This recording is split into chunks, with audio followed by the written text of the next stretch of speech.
El tema en esta mañana, hermanos, el mejor antídoto de Dios para la incredulidad. Y realmente, ante un mundo enfermo de la incredulidad hacia nuestro Dios, hermanos, solamente existe un antídoto. Y ese es el Evangelio de nuestro Señor Jesucristo. Usted sabe muy bien lo que es un antídoto, ¿no? Realmente una medicina que sirve, que opera para contrarrestar, ya sea algún veneno o alguna sustancia o alguna bacteria que está afectando y dañando al cuerpo humano, ¿no? A eso me refiero, a lo que es un antídoto. Y si Dios, hermanos, precisamente nos ha dado este antídoto, o nos ha revelado este antídoto, es para que conozcamos que hay cura, que hay sanación para la incredulidad y que hay salvación también en este antídoto. Lo que tenemos que hacer básicamente es conocer este antídoto y obedecerlo también.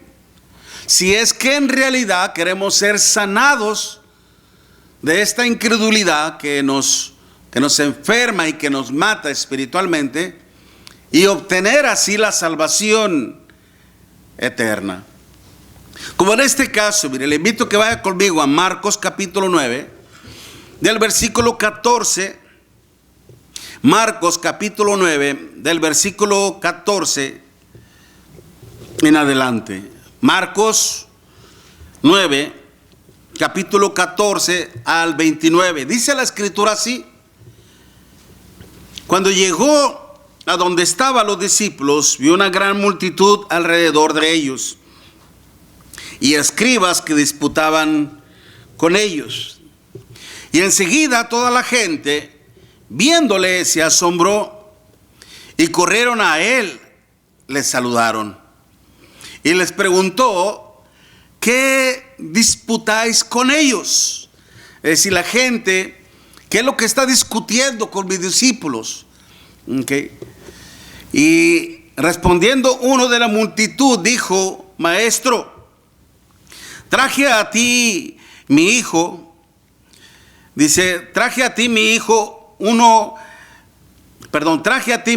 que tiene un espíritu mudo, el cual, dice, donde quiera que lo toma, le sacude y echa espumarajos y cruje los dientes y se va secando.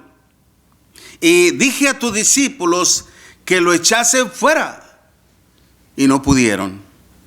Respondiendo él, o sea, el Señor les dijo a sus discípulos: oh generación incrédula, ¿hasta cuándo he de estar con vosotros? ¿Hasta cuándo os he de soportar? Y luego dice a él: traédmelo. Y se lo trajeron. Y cuando el espíritu vio a Jesús, sacudió con violencia al muchacho, quien cayó en la tierra, se revolcaba echando espumarajos. Jesús preguntó al padre: ¿cuánto tiempo hace que le sucede esto? Y él dijo: desde niño. Y muchas veces le echa en el fuego y en el agua para matarle. Pero si puedes hacer algo, ten misericordia de nosotros y ayúdanos. Jesús le dijo: si puedes creer, al que cree, todo le es posible. En la versión de la Reina Valera, hermanos, dice el Señor así: ¿cómo que si puedo? ¿Cómo que si puedes? Ya es una pregunta muy diferente. Aquí dice: si puedes creer, al que cree, todo le es posible. Pero en la versión de las Américas dice: ¿cómo que si puedes hacer algo? O sea, hace que esta persona precisamente aún no creía en el Señor. No creía en el Señor. Por eso es que el Señor le dice al que cree, dice: todo le es posible. Inmediatamente el padre del muchacho clamó, es decir, gritó. Un clamor es un grito. Y dijo: creo, por supuesto que creo. Pero después dice: ayuda a mi incredulidad. Y cuando Jesús vio que la multitud se agolpaba, reprendió al espíritu inmundo, diciéndole: espíritu mudo y sordo, yo te mando, sal de él y no entres más en él. Entonces el espíritu, clamando y sacudiéndolo con violencia, salió, y él quedó como muerto, de modo que muchos decían: está muerto. Pero Jesús, tomándole de la mano, le enderezó y se levantó. Cuando él entró en casa, sus discípulos le preguntaron aparte: ¿por qué nosotros no pudimos echarle fuera? Él les dijo: este género con nada puede salir sino con oración y ayuno. Y es increíble, dice que es sordo y mudo. ¿Okay? Pero esa es otra cuestión. La cuestión aquí dice el Señor: en oración y ayuno. ¿Okay? Para hacer la obra de nuestro Dios se requiere una buena preparación interna, mentalmente, sobre todo espiritualmente. Pero, hermanos, precisamente este hombre que venía ante el Señor venía precisamente con esa enfermedad de la incredulidad, porque la incredulidad es una enfermedad no física, sino meramente espiritual. Como el Espíritu Santo dice en Hebreos 13, versículo 12: mirad que no haya en ninguno de vosotros un corazón malo de incredulidad, para apartarse del Dios vivo. La palabra malo ahí es kakos, implica un corazón de maldad. ¿Okay? De maldad. La incredulidad, hermanos, el no creer en Dios, el no confiar en Dios, nos lleva al otro lado, ¿cómo le podría decir? Extremo. ¿Okay? Extremo. Como cuando Dios dice que cuando Dios hizo al hombre, lo hizo bueno, se refiere sano. ¿Okay? Sano mentalmente, espiritualmente, físicamente. Pero cuando se habla de malo, de maldad, se habla de una persona enferma de maldad. Enferma de maldad. Como cuando a veces una persona comete un crimen atroz, hermanos, y dicen: esta persona está enfermo mentalmente. Y lo consideran como una persona desequilibrada mentalmente, enfermo. ¿Okay? Pero bueno, son cuestiones muy parecidas. Aquí precisamente cuando el Señor nos dice: mirad que no haya ninguno de vosotros un corazón malo de incredulidad, para apartarse del Dios vivo. ¿Okay? La cuestión aquí es de que el mundo lamentablemente no percibe este mal. Es como un cáncer que no se logra detectar hasta que ya a veces está muy avanzado. Años atrás, hermanos, toda la humanidad se vio terriblemente afectada por un virus que acabó con la vida de muchas personas. Vemos como el COVID, ¿ok? Y muchos científicos, químicos, biólogos se vieron frustrados, hermanos, y derrotados ante esta terrible amenaza, ante este nuevo virus, el cual estaba enfermando a muchos y estaba matando a muchos. ¿Okay? Y la razón es porque no existía un antivirus que pudiera contrarrestar y vencer este terrible mal.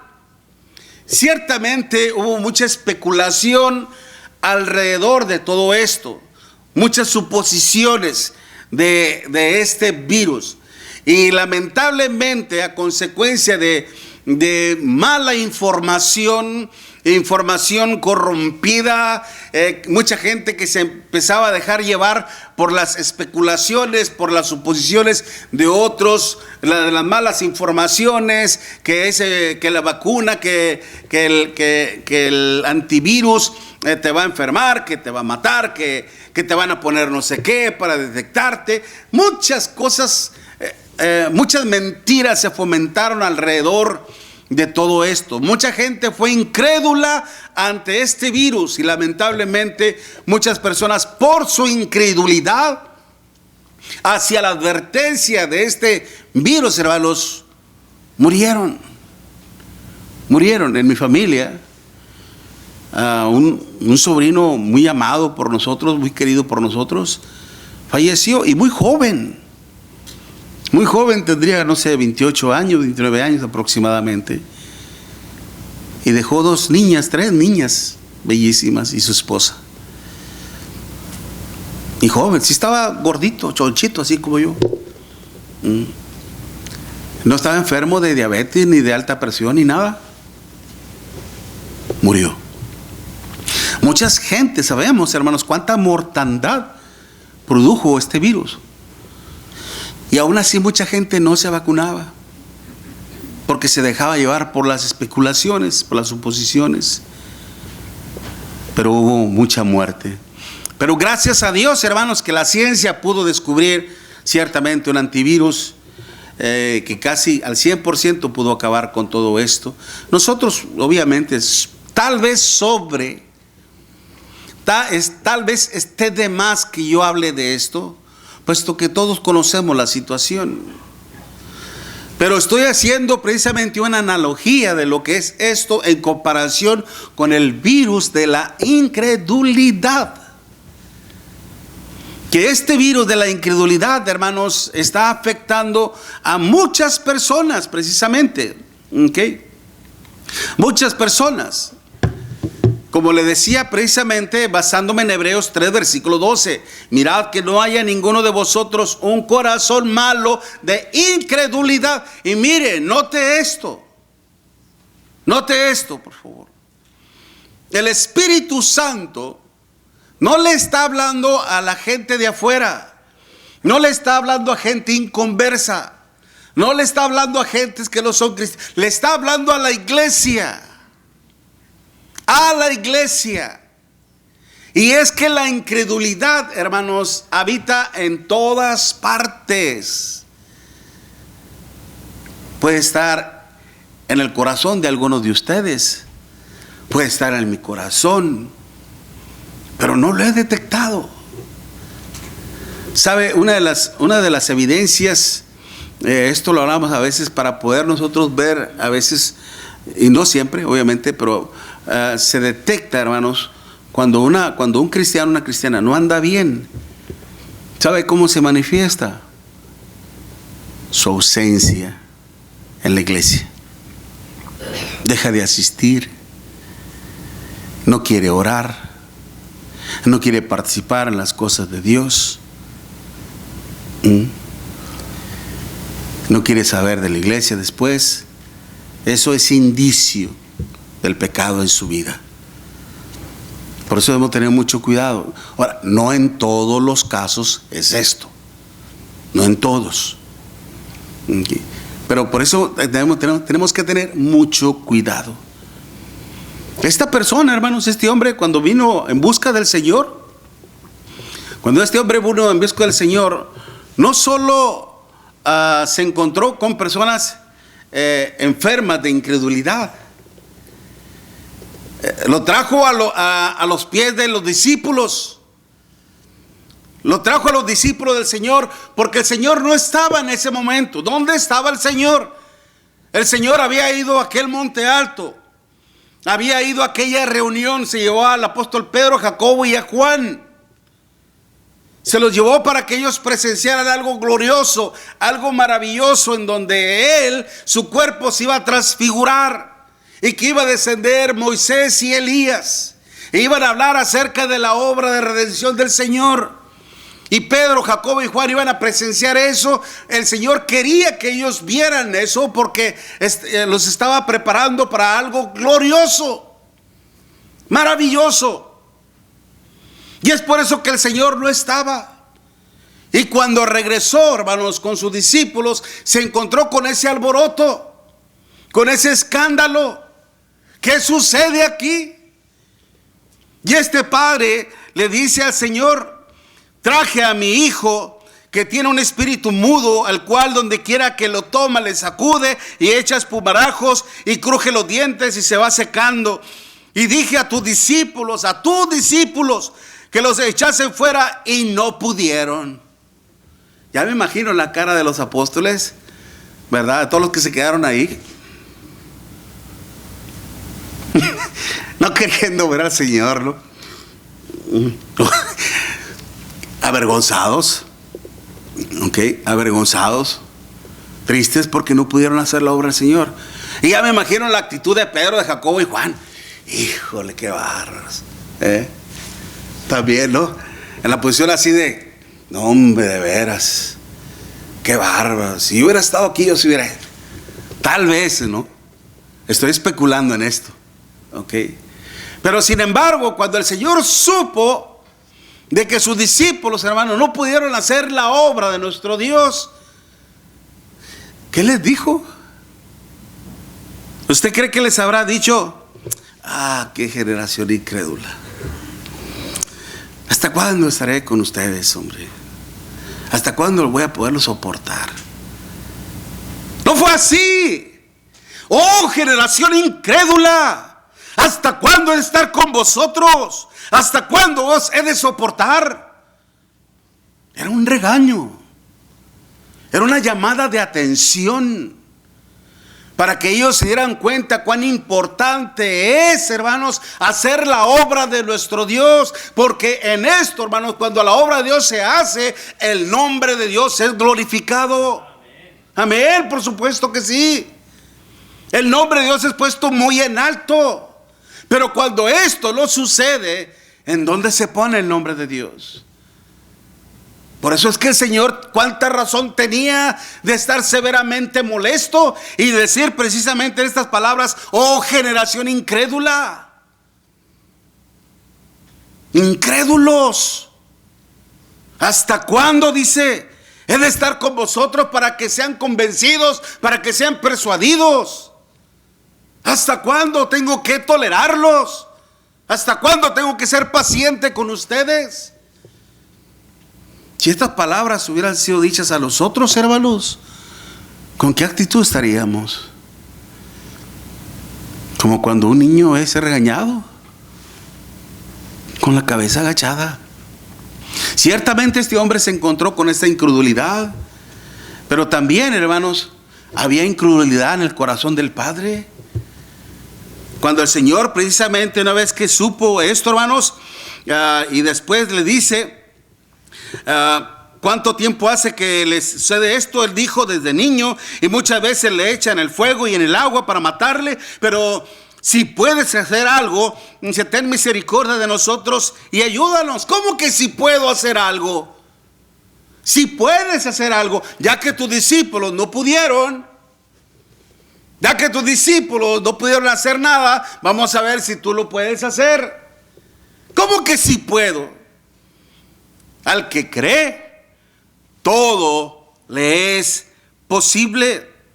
E inmediatamente el padre del muchacho clamó, gritó y dijo: creo, por supuesto creo, pero ayuda a mi incredulidad. ¿Cuánta gente en el mundo, hermanos, dice creer en Dios y hasta cierto punto confían en Dios?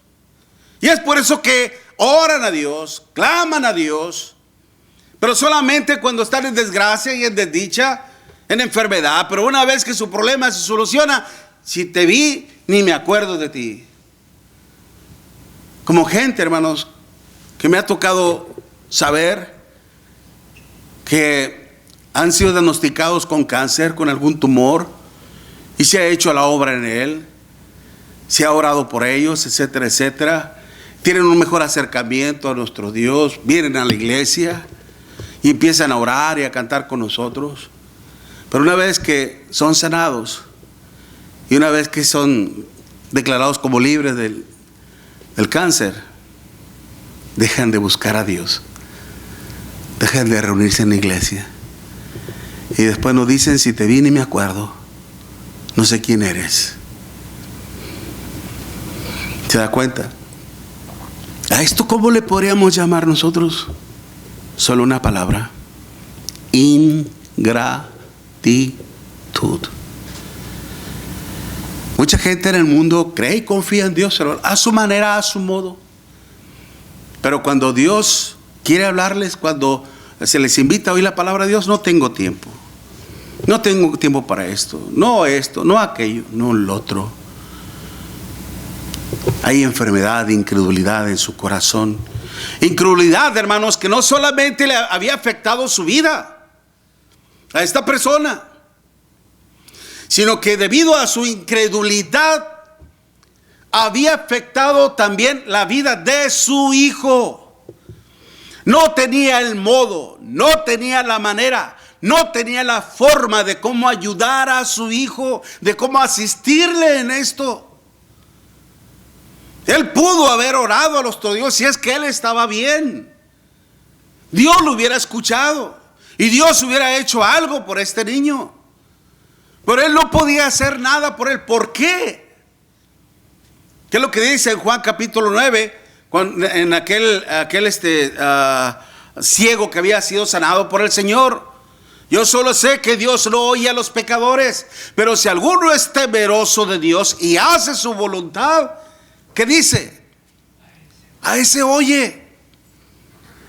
La incredulidad de este hombre también, hermanos, había afectado también a su hijo.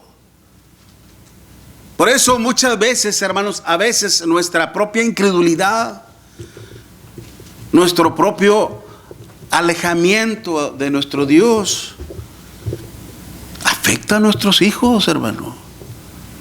Afecta a nuestra familia. ¿Se da cuenta de esto? Y son poseídos por el demonio. No como lo estamos viendo aquí, pero a través de la mentira, a través del error, a través de las malas influencias, infunden nuevos pensamientos. No tienes por qué obedecer a tus padres. Tú tienes el derecho de hacer tu vida a tu manera, a tu modo, como tú quieras. No tienes que andarles pidiendo permiso. Ya eres grandecita, ya eres grandecito. ¿No te da vergüenza andarle pidiendo permiso a tus papás? Y el niño empieza a escuchar eso, o el joven empieza a escuchar eso. Ay, sí es cierto. Yo ya soy maduro, yo ya soy grande, yo no tengo que andarle pidiendo permiso a papá, a mamá. Y empieza el problema. ¿Se da cuenta? Satanás los toma en su puño. Satanás los toma en su puño. ¿Qué hacer? Y es cuando entonces clamamos a Dios. Por eso este hombre, hermanos, se dio cuenta de que su incredulidad le había afectado tanto a él como a su hijo. Incredulidad que solamente podía ser quitada de su corazón mediante un antídoto que era el poder de nuestro Dios. Ya me quedé atrás con la diapositiva. Pero básicamente este hombre representa a toda una humanidad que está enferma de la incredulidad. Básicamente. Este hombre representa a muchas personas que dicen creer en Dios, pero que necesitan la ayuda urgentemente de Dios. Y para eso el Señor nos ha llamado a ti, mi hermano, y a mí, a todos nosotros, para que hagamos la obra de nuestro Dios. La cuestión aquí es de que estemos preparados para hacer la obra de nuestro Dios, hermanos.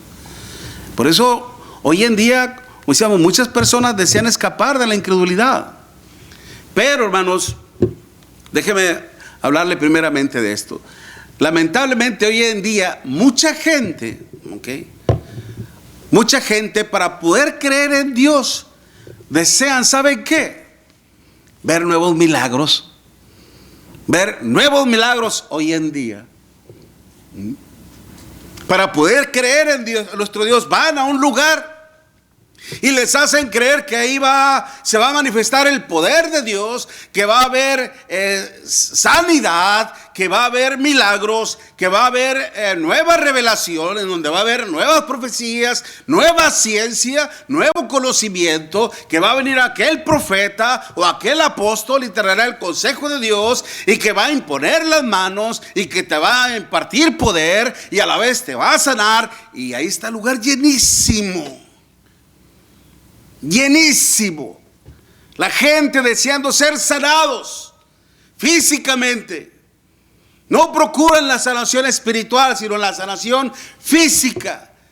Desean también adquirir poder, desean también recibir nueva revelación. Y el lugar está atestado de gente, llenísimo, porque desean ver nuevos milagros para poder creer en nuestro Dios, exponiéndose así al engaño mismo de Satanás. Miren lo que dice Segunda de Tesalonicenses, hermanos. Vaya conmigo a Segunda de Tesalonicenses, capítulo 2, del versículo del 7 en adelante. Segunda de Tesalonicenses, capítulo 2, del versículo del 7 en adelante. Porque ya está en acción el misterio de la iniquidad, solo que hay quien al presente lo detiene. ¿Y sabe quién es? El apostolado. Hasta que él a su vez se ha quitado de en medio. Y entonces dice, se manifestará aquel inicuo, a quien el Señor matará con el espíritu de su boca y destruirá con el resplandor de su venida. Es decir, que todo este engaño, toda esta farsa, hermanos, terminará cuando venga nuestro Señor Jesucristo. Mientras tanto, ¿qué es lo que está ocurriendo? Inicuo, cuyo advenimiento es por obra de Satanás, con gran poder y señales y prodigios mentirosos, y con todo engaño de iniquidad para los que se pierden, por cuanto no recibieron el amor de la verdad para ser salvos. Por esto Dios les envía un poder engañoso para que crean la mentira, a fin de que sean condenados todos los que no creyeron a la verdad, sino que se complacieron. ¿En qué, hermanos? En su propio pecado, en la injusticia. Dios les envía un poder engañoso para que crean la mentira por cuanto no creyeron a la verdad. Es decir, Dios te dice, esta es mi verdad, esta es la verdad que tú deseas conocer, pero si tú no la quieres aceptar, si tú no la quieres recibir, ahí te va la mentira. Ahí te va la mentira. Como lo hizo nuestro Dios con aquellos dos reyes de Judá y de Israel, hermanos, que iban hacia Ramot de Galaad para conquistarla. Y cuando el rey de Judá, hermanos, llamado Jeroboam, se me fue el nombre, se me fue el nombre de este rey de Judá. Le dijo al rey de Israel, ¿no hay un profeta en el cual podamos consultar para ver si Dios aprueba esto? Y trajeron a todos los profetas y todos le decían, sí, dice Jehová, sube Ramot de Galaad y la tomarás. Y todos decían lo mismo. Y este hombre decía, como que percibió algo, como que algo no está muy bien. Decía, ¿no hay algún otro más en el cual podamos consultar para saber la voluntad de Dios? Y dijo aquel rey, sí hay uno. Dice, pero ese nunca me dice lo que me agrada. ¿Y quién era? Jeremías. Malaquías. Vive Jehová, que lo que Jehová me hablare, eso diré. ¿Y qué pasó? Que cuando estuvo ante el rey, subiremos a Ramot de Galaad para tomarla, y él dice, vive que Jehová te la ha dado, ven, sube. Jehová te la ha dado. Este rey percibió la ironía, el sarcasmo en sus palabras y le dice, no te he dicho que siempre me hables con la verdad. Y él le dice lo que estaba pasando en el cielo, de que tú ibas a ser engañado, te iba a revelar la mentira y no la ibas a aceptar. Si tú vas, dice, el pueblo va a quedar como ovejas sin pastor, van a ser vencidos, van a ser derrotados y van a salir corriendo con la cola entre las patas. Pero como no vas a creer, van a ser derrotados. y vas a morir. Pero como no crees, vas a hacer esto.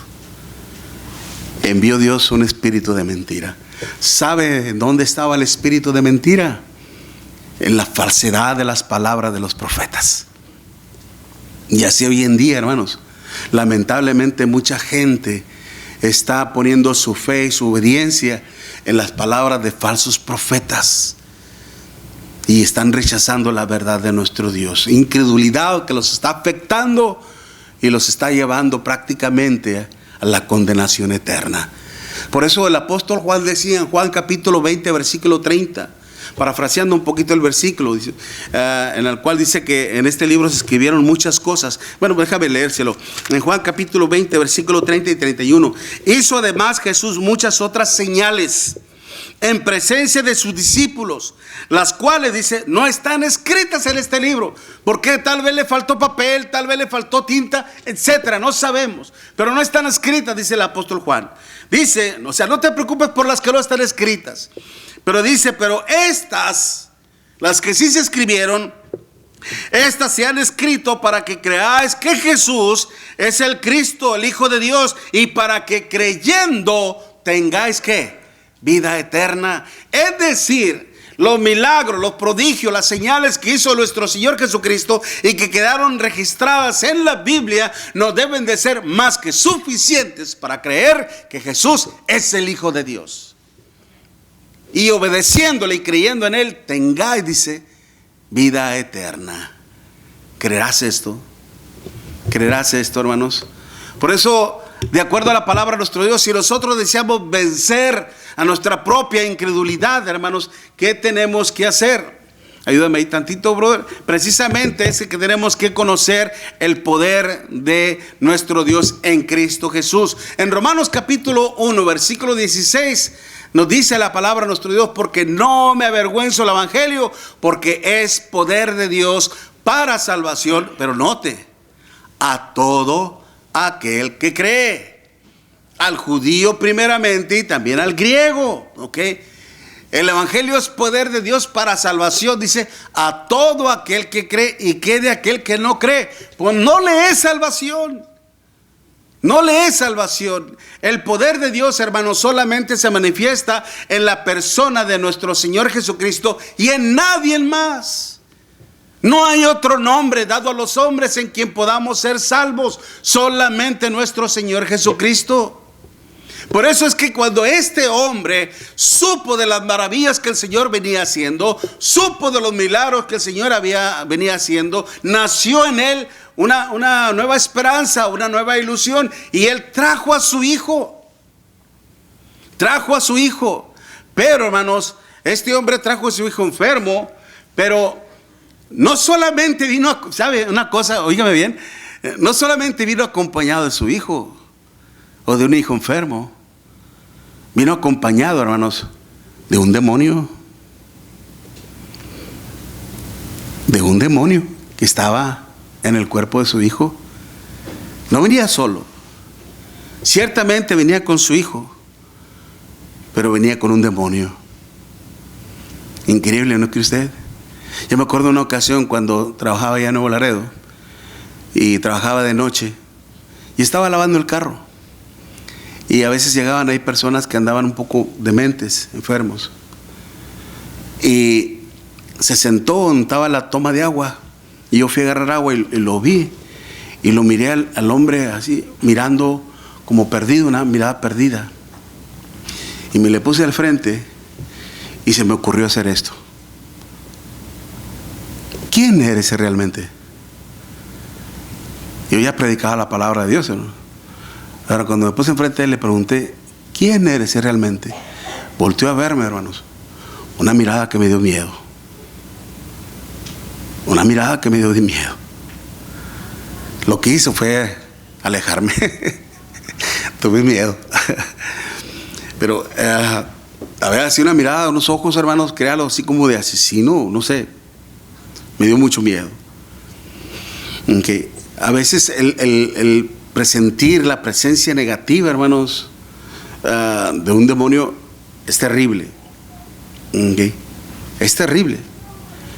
Y este hombre venía acompañado de un demonio. Y no solamente de un demonio, sino también de su propia incredulidad. Es por eso que cuando el Señor le cuestionó qué es lo que le pasaba a su hijo y todo, y cuando él dijo, ¿cómo que si creo? Al que cree todo le es posible. Él dijo, creo, Señor, ayuda a mi incredulidad. Y es por eso que el Señor, hermanos, una vez que liberó a su hijo de este demonio, él vio el poder que había en nuestro Señor Jesucristo, que como aquel demonio, hermanos, se sujetaba a la palabra del Señor y salió expulsado. Miró cómo su hijo, hermanos, fue sanado.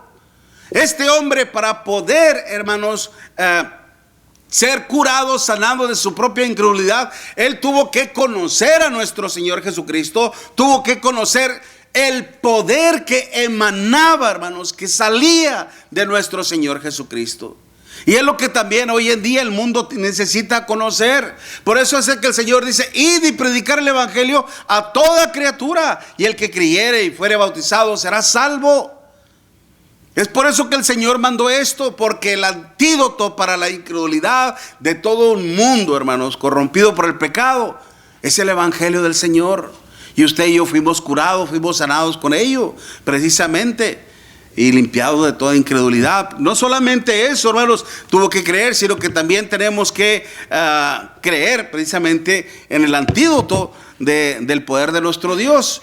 Como Hebreos capítulo 5, versículos 7 al 9, nos dice la palabra: nuestro Dios y Cristo, en los días de su carne, ofreciendo ruegos y súplicas con gran clamor y lágrimas, fue oído a causa de su temor reverente, y por cuanto era hijo, dice, aprendió la obediencia y vino a ser autor de eterna salvación para los que le obedecen. Creer y confiar solamente en este antídoto, hermanos, no salva a nadie. No salva a nadie. La fe, tu convicción, tu persuasión no te salva, tienes que obedecer. Por eso cuando este hombre, padre del hijo poseído, hermanos, vino al Señor, solo tenía la posibilidad de que el Señor pudiera hacer algo por su hijo, si tú puedes hacer algo por él. Pero una vez que conoció el poder de nuestro Dios, hermanos, creyó por completo y se fue seguramente maravillado. Ya no vemos más qué pasó con el padre y con el hijo, pero al irse el hijo sanado, era obvio que el padre se fue contento, agradecido con nuestro Dios, que eso haya cambiado su vida, como lo que pasó con aquel eunuco, funcionario Candace, que una vez que obedeció al Señor, se fue contento, gozoso. Así se han devenido estas personas. Y si nosotros, hermanos, y más bien si nuestro Dios nos ha revelado que el antídoto para nuestra propia incredulidad es el evangelio de nuestro Señor Jesucristo, fue para que creyéramos y obedeciéramos al Señor siempre. Siempre. El simple hecho de conocerle y de creer, hermanos, no nos libera. Acuérdese de la mentira de Satanás: no vas a morir, solamente basta con que creas. No solamente tienes que creer, tienes que obedecer, porque cuando uno obedece al evangelio, es ahí, hermanos, cuando uno obedece el evangelio en el bautismo, es ahí en donde se activa la sangre poderosa de Cristo, como dice en 1 Juan capítulo 1 versículo 7, y la sangre de Jesucristo nos limpia de todo pecado, del pecado de la incredulidad, del pecado de la soberbia, del pecado de la altivez, del pecado de la obstinación, de todo nos limpia el Señor ahí, para su honra y gloria, y somos sanados para la vida eterna. Por eso, hermanos, el único antídoto que puede sanar nuestra alma de esta enfermedad llamada incredulidad es el evangelio de nuestro Señor Jesucristo. Tienes que conocerlo, tienes que obedecerlo y tienes que permanecer en él, para que de esta manera te mantengas siempre alejado del pecado de la incredulidad, de la desobediencia, y cuando el Señor venga te encuentre sano ante su presencia. Amén. Mientras cantamos un himno de invitación, hermanos, les invitamos que nos pongamos de pie para cantar esta alabanza a nuestro Dios, que ya nuestro hermano ya está listo con ella.